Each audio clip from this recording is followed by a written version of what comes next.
ধর্মীয় মজলিসে তিন ব্যক্তি আসলেন। আসার পর দুইজন রাসূলের দিকে অগ্রসর হলেন, আর একজন চলে গেলেন। যেই একজন চলে গেলেন আর দুইজন রয়ে গেলেন, এই দুইজন ফাওয়াকাফা আলা রাসূলিল্লাহ সাল্লাল্লাহু আলাইহি ওয়াসাল্লাম, এই দুইজন কিছু সময় রাসূল আকরাম সাল্লাল্লাহু আলাইহি সাল্লামের সামনে দাঁড়িয়েছিলেন। কি অবস্থায় ছিলেন? দাঁড়িয়ে।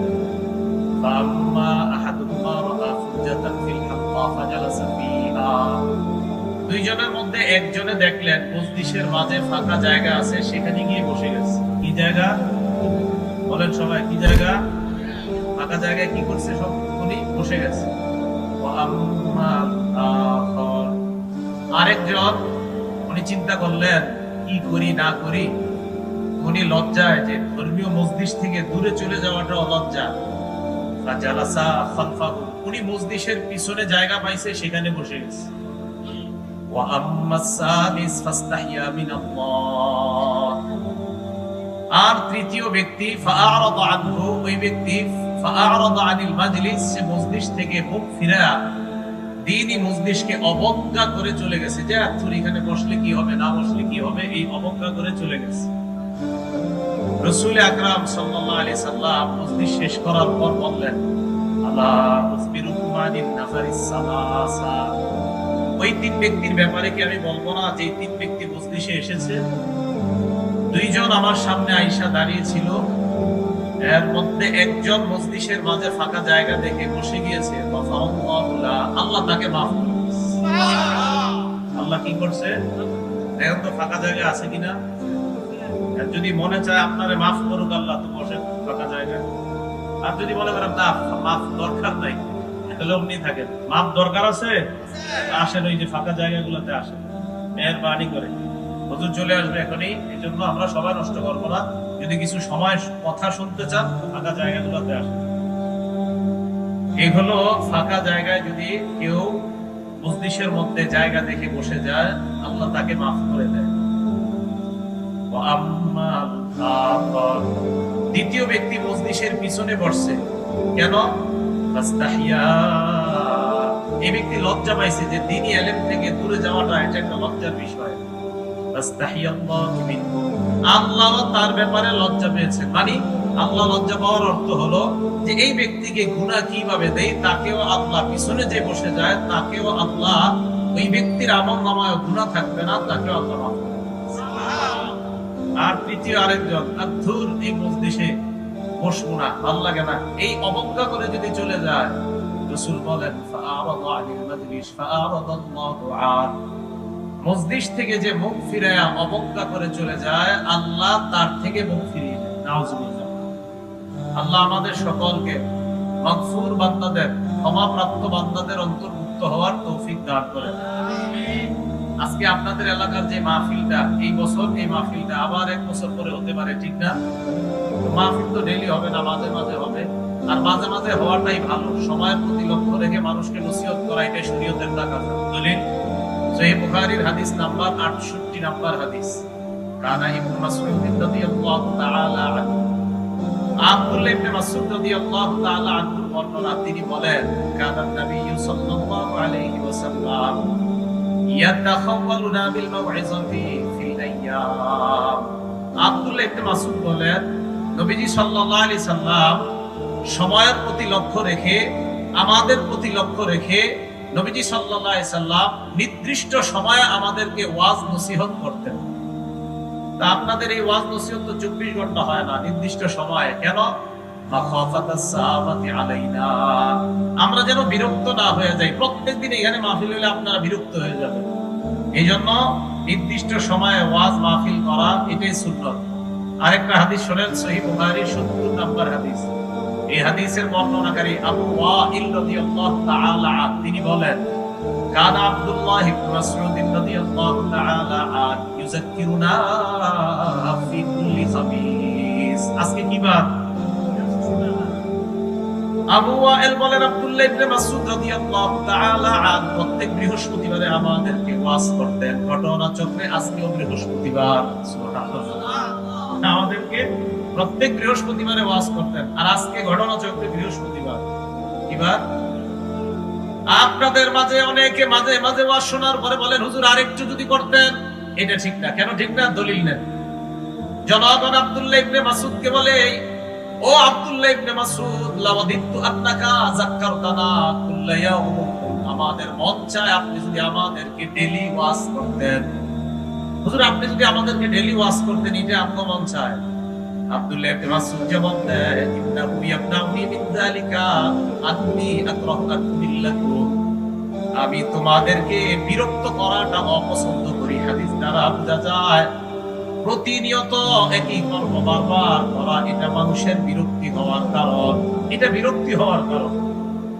আব্দুল্লাহ ইবনে মাসউদ বললেন, আমার এই জিনিসটা আমাকে বাধা দেয়। তোমাদেরকে যদি আমি খুব বেশি পরিমাণে খালি ওয়াজ করতে থাকি, ডেইলি যদি ওয়াজ করতে থাকি, তোমরা বিরক্ত হয়ে যাইবা। তাই আমি তোমাদেরকে বিরক্ত করতে চাই না। তাই তো চেয়ারম্যান সাহেব আপনাদের জন্য বাৎসরিক একটা মাহফিলের আয়োজন করলেন। কেন? যেন বিরক্ত না হয়ে যান। আর সপ্তাহ সপ্তাহ শুক্রবারে তো ওয়াজ শুনেন। আব্দুল্লাহ ইবনে মাসউদ জবাব দেয়, কানান নবী সাল্লাল্লাহু আলাইহি ওয়াসাল্লাম ইয়াতাখাওয়ালুনা বিল মাউইযা, ইন্নী আতাখাওয়ালুকুম বিল মাউইযা কামা কানান নবী সাল্লাল্লাহু আলাইহি ওয়াসাল্লাম ইয়াতাখাওয়ালুনা বিহা। আল্লাহর নবী আমাদের প্রতি লক্ষ্য রেখে মাঝে মাঝে বয়ান করতেন, তাই আমিও মাঝে মাঝে বয়ান করি, যেন আমরা বিরক্ত না হয়ে যাই। এইজন্য বিরক্ত না হওয়ার সবচেয়ে সুন্দর উপায়, কোন আলোচকরে বলবেন না, হুজুর 3 ঘন্টার কমে ওয়াজ করেন। এই কথা আলোচকরে বলবেন না। বললে কি হবে সমস্যা? 1 ঘন্টা উনি ওয়াজ করবে আর 1 ঘন্টা আন্দাজি কথা বলে হাসাবে। কারণ কি করবে? আপনাদের 3 ঘন্টা রাখতে হবে, আবার আপনারা দিবেন 1.5 লাখ, এরকম একটা চুক্তি করে নিছেন। উনি তো কোনোভাবে এটা ঠিক করতে হবে জিনিসটা। এই জন্য সমস্যা আপনাদের আছে। ওয়াজ শুনবেন কম, আমল করবেন ওই অনুযায়ী। আল্লাহ তৌফিক দান করেন। সূরা আনফালের আয়াত তেলাওয়াত করলাম। আল্লাহ বলেন, ইন্নামাল মুমিনুনা আল্লাযীনা ইযা যুকিরাল্লাহ, ঈমানদার তারা যাদের সামনে আল্লাহর জিকির করা হলে ওয়াজিলাত কুলুবুহুম, তাদের অন্তরগুলা ভীত সন্ত্রস্ত হয়ে যায়। ঈমানদারদের সামনে আল্লাহর জিকির করা হলে তাদের অন্তরগুলা ভীত সন্ত্রস্ত হয়। জিকির কি? জান্নাতের কথা বলা, জাহান্নামের ভয় দেখানো, এগুলোও জিকিরের অন্তর্ভুক্ত। আল্লাহর নাম নেওয়া, এটাও জিকির। সুবহানাল্লাহ, আলহামদুলিল্লাহ, এগুলোও জিকির। 1 নাম্বার ঈমানদারের পরিচয় সূরা আনফালে আল্লাহ বলেন, যাদের সামনে জিকির করা হলে তাদের অন্তরগুলা কেঁপে ওঠে। তিরমিজি শরীফের হাদিস 3375, 3375 নাম্বার হাদিস, 3375। এই হাদিসের বর্ণনাকারী আব্দুল্লাহ ইবনে হুসরিন রাদিয়াল্লাহু তাআলা আনহু, তিনি বলেন, এক ব্যক্তি রাসূল আকরাম সাল্লাল্লাহু আলাইহি সাল্লামের কাছে আসলেন। আসার পর প্রশ্ন করলেন, ইয়া রাসূলুল্লাহ, ইন্না শারাইআল ইসলামি কদ কাসরাত আলাইয়া। ইয়া রাসূলুল্লাহ, ইসলামের বিধিবিধান এত বেশি যে বিধিবিধানগুলো আমার কাছে অনেক কষ্ট হয়ে যায়, আমার কাছে অনেক বেশি মনে হয়। ফাখবিরনি বিশাইইন আতাসাব্বাতু বিহি, আমাকে এমন আমল বলে দেন যে আমলটা আমি নিয়মিত শক্তভাবে করতে পারি। হুজুর, ইসলামের এত বিধিবিধান আমি মনে রাখতে পারি না, আমাকে সংক্ষেপে একটা বিধিবিধান শিখিয়ে দেন যেটা আমি শক্তভাবে মজবুতির সামনে নিয়মিত আমল করতে পারি। বলেন, এরকম একটা আমল জানা আমাদের দরকার আছে কিনা? ফাকালা রাসূলুল্লাহ সাল্লাল্লাহু আলাইহি ওয়াসাল্লাম, আল্লাহর নবী জবাব দিলেন, লা ইয়াজালু লিসানুকা রাতাবান মিন যিকরিল্লাহ, তোমার এই জিহ্বাটা যেন সদা সর্বদা আল্লাহর জিকিরের মাধ্যমে তরুতাজা হয়ে যায়, তাহলে তুমি মৃত্যুর পর আল্লাহর কাছ থেকে নাজাত পেয়ে যাইবা। লা ইয়াজালু লিসানুকা রাতাবান মিন যিকরিল্লাহ, এই জিহ্বা আল্লাহর জিকিরে তরুতাজা রাখা, সজীব রাখা। আল্লাহ বেশি বেশি জিকির করার তৌফিক দান করেন। তিরমিজি শরীফের 3376 নম্বর হাদিস, মানে পরের হাদিসটা, আগেরটা হলো 75, এটা হলো 76। এই হাদিসের বর্ণনাকারী সাহাবার নাম আবু সাঈদ খুদরি রাদিয়াল্লাহু তাআলা আনহু, তিনি বলেন, عن أبي سعيد الخدري رضي الله تعالى عنه أن رسول الله صلى الله عليه وسلم سئل أي العباد أفضل درجة عند الله يوم القيامة। আবু সাঈদ খুদরি বলেন, আল্লাহর রাসূলকে প্রশ্ন করা হলো, কিয়ামতের ময়দানে আল্লাহর কাছে সবচেয়ে মর্যাদাবান বান্দা কে? এই ব্যাপারটা আপনার কাছে জানতে চাই। আল্লাহর নবী জবাব দিলেন, আয-যাকিরুনাল্লাহা কাসীরান ওয়ায-যাকিরাত, দুনিয়ার মধ্যে যে নারী পুরুষরা আল্লাহর জিকিরের মাধ্যমে জিহ্বাটা তরুতাজা রাখে, কিয়ামতের ময়দানে এই নারী পুরুষগুলা আল্লাহর কাছে শ্রেষ্ঠ বান্দা বান্দী হয়ে যায়। জিকিরকারীরা কিয়ামতের ময়দানে শ্রেষ্ঠ বান্দা বান্দী হবে। তিরমিজি শরীফের 3377 নম্বর হাদিস, পরের হাদিসটা। এই হাদিসের বর্ণনাকারী আবু দারদা রাদিয়াল্লাহু তাআলা আনহু, এই আবু দারদা রাদিয়াল্লাহু তাআলা আনহুর বর্ণনা, তিনি বলেন আল্লাহ রাসূলুল্লাহ সাল্লাল্লাহু আলাইহি ওয়াসাল্লাম, আলা উনাব্বিউকুম বিখাইরি আ'মালিকুম ওয়া আসকাহা ইনদা মালিকিকুম ওয়া রাফা'iহা ফি দারাজাতিকুম। নবীজি বলেন, আমি কি তোমাদেরকে এমন একটা আমলের কথা বলবো না যে আমলটা আমলের মধ্যে সবচেয়ে উত্তম, এই আমলটা আল্লাহর কাছে অধিক পবিত্র, আবার এই আমলটা তোমাদের মর্যাদা বাড়ায় দিবে। আমল একটা উপকার তিনটা। এক নাম্বার আমলটা শ্রেষ্ঠ আমল, দুই নাম্বার আমলটা আল্লাহর কাছে পবিত্র, তিন নাম্বার আমলটা তোমাদের মর্যাদা বাড়ায় দেয়। সাহাবারা বললেন, হুজুর এটা আবার কি আমল? নবীজি বললেন, জিকিরুল্লাহ, আল্লাহর জিকির যত বেশি করবা, এক নাম্বার তোমাদের মর্যাদা প্রতিনিয়ত আল্লাহ পাক রব্বুল আলামিন বাড়িয়ে দিবেন। যারা জিকিরকারী তাদের মর্যাদা আল্লাহ বাড়াবেন, এরা আল্লাহর কাছে পবিত্র বান্দা হবে। যারা জিকিরকারী, এই জিকিরের ইবাদতটা আল্লাহর কাছে শ্রেষ্ঠ ইবাদত। এখন আপনারা আলেমরা ছাড়া অন্যরা যারা আছেন, আপনাদেরকে আমি দুইটা শব্দ শিখাবো, মন দিয়ে শুনবেন। ওয়াজে আসছেন, কিছু শিখেন। প্রথমে একটা শিখবো, এরপরে আরেকটা শিখবো। রেডি তো সবাই? মুসলিম শরীফের হাদিস, হাদিস নাম্বার 2676, আমাদের মাদ্রাসার যে কপিগুলো আছে, মাদ্রাসায় যে মুসলিম শরীফটা পড়ানো হয়, এটা অনুযায়ী মোট হাদিস সংখ্যা হবে 3033টা। এই হাদিসের বর্ণনাকারী, ঠান্ডা পানি, নরমাল পানি, ফ্রিজের পানি খাইলে 2676 নাম্বার হাদিস, সমস্যা নেই, আপনার যে কোনো কলের পানি আনেন, সমস্যা নেই। 2676 নাম্বার হাদিসের বর্ণনা, আবু হুরায়রা রাদিয়াল্লাহু তাআলা আনহু বর্ণনা। এই হাদিসের মধ্যে আসছে, রাসূল আকরাম সাল্লাল্লাহু আলাইহি সাল্লাম একদিন সফর করতেছিলেন, মক্কার পথ ধরে মক্কার দিকে রওনা করলেন, মক্কায় গেলেন। বাইনামা রাসূলুল্লাহ সাল্লাল্লাহু আলাইহি ওয়াসাল্লাম ইয়াসিরু ফি তরিকিহি ইলা মক্কা। নবীজি সাল্লাল্লাহু আলাইহি ওয়াসাল্লাম মক্কার পথ ধরে মক্কার দিকে চলতে লাগলেন। ফামাররা আলা জাবালিন ইকালু লাহু জুমদাত। আল্লাহ নবী একটা পাহাড়ের পার দিয়ে অতিক্রম করলেন, এই পাহাড়টার নাম হলো জুমদাত। নবীজি বললেন, হাদা জুমদাত, এটা হলো জুমদাত নামক পাহাড়। এরপরে আল্লাহ নবী বললেন, এখন মুখস্থ করবেন। নবীজি বললেন, সাবাকাল মুফাররিদুনা। নবীজি বললেন, মুফাররিদুনরা অগ্রগামী হয়ে গিয়েছে। বলেন মুফাররিদুন, সবাই বলেন মুফাররিদুন। উলামায়ে কেরাম দরকার নাই বলা, আপনারা জানেন। অন্যরা যারা আছেন তারা শিখতে হবে। বলেন তো মুফাররিদুন। আচ্ছা, আপনারা যারা আছেন মুফাররিদুন কারে কয় জানেন? এই পাশ থেকে কয়েকজন বলছে না, আপনারা জানেন না মুফাররিদুন কারে কয় জানেন? সাহাবারাও জানেন না, তা আপনারা কেমনে জানবেন? প্রথমে আমি ভাবছিলাম আপনারা অনেকে জানেন, মানে টেনশন করে চিন্তা নিলাম। সাহাবারাও যেটা জানে না, এরা এটা জানে, তবে বিশাল বড় ব্যাপার।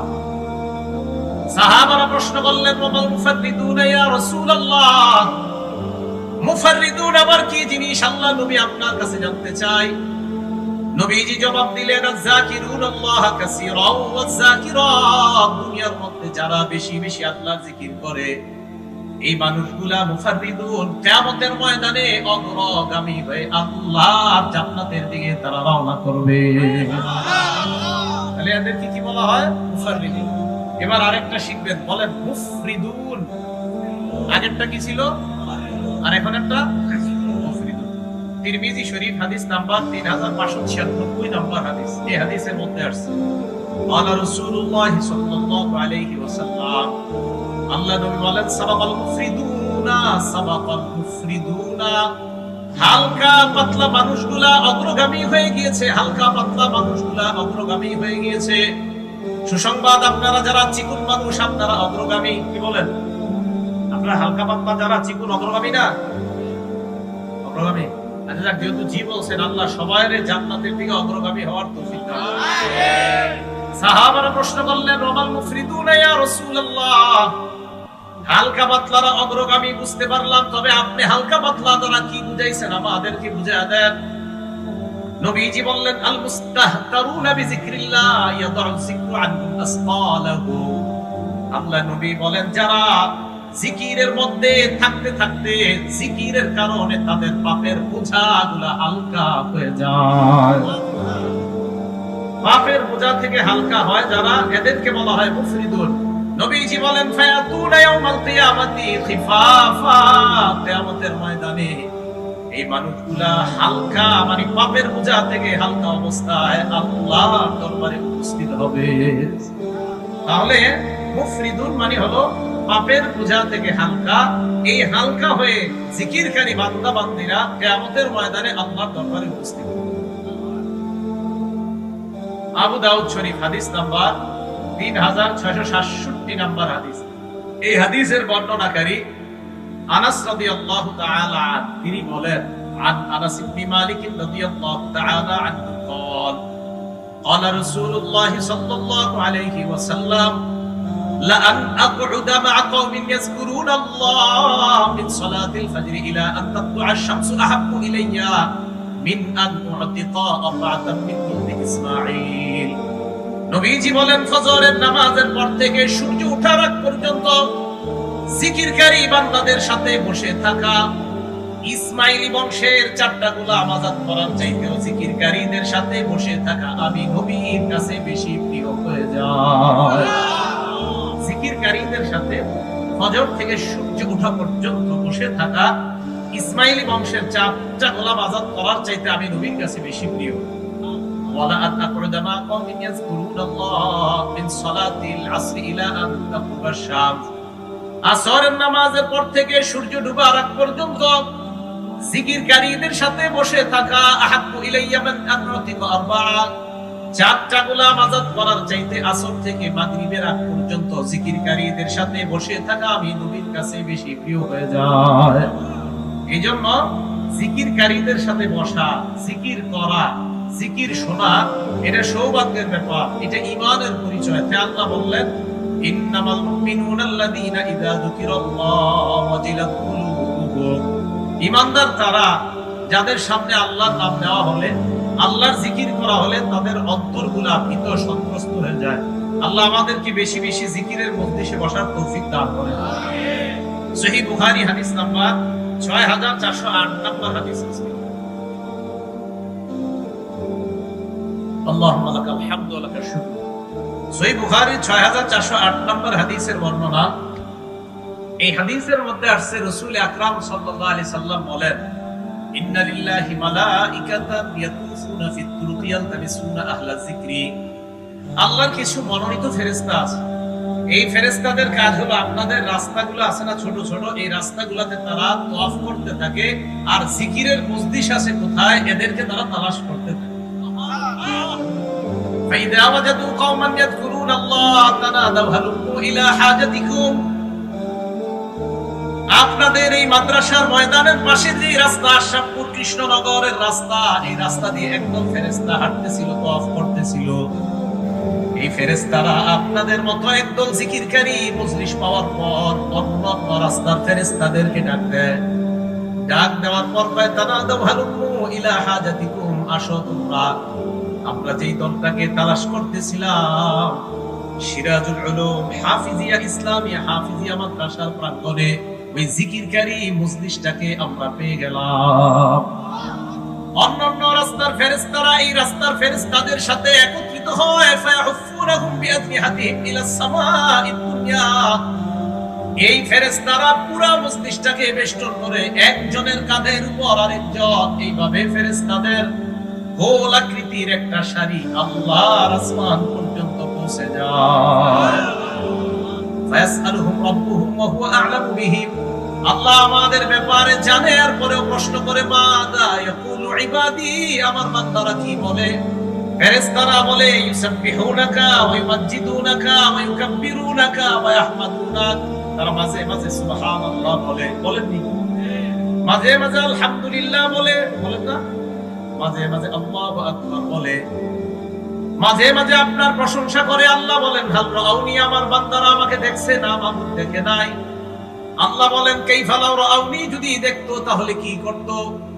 ফেরেশতারা জবাব দেয় লাউ আন্নাহুম রাউকা কানু আশাদ্দা লাকা ইবাদা ওয়া আশাদ্দা লাকা তামজিদান ওয়া তাহমিদান ওয়া আকসার লাকা তাসবিহা। আপনাকে যদি দেখতো আরো বেশি বেশি আপনার তাসবিহ পাঠ করতো, আরো বেশি বেশি আপনার প্রশংসা করতো। কি আল্লাহরে দেখলে আমরা বেশি তাসবিহ পড়তাম না? আল্লাহরে দেখবো না ইনশাআল্লাহ আমরা? জান্নাতের সবাই যাতে একসাথে আল্লাহরে দেখতে পারে, আল্লাহ তৌফিক দান করেন। একটা হাদিস শোনাবনি, সাহাবাদেরকে নবীজি বসা, পূর্ণিমার চাঁদের দিকে তাকাইলেন রাসূল সাল্লাল্লাহু আলাইহি ওয়াসাল্লাম। নবীজি বললেন হাত তুদা ফি রুইয়াতিহি, এই পূর্ণিমার চাঁদ দেখতে তোমাদের সমস্যা হয়? সাহাবারা কয় না, সমস্যা হয় না। নবীজি বললেন সাতারাউনা রাব্বাকুম কামা তারাউনা হাদাল কামারা ফি লাইলাতিল বদরি লা তুযারুনা ফি রুইয়া ওয়া ফি রিওয়ায়া লা তুযারুনা ফি রুইয়া।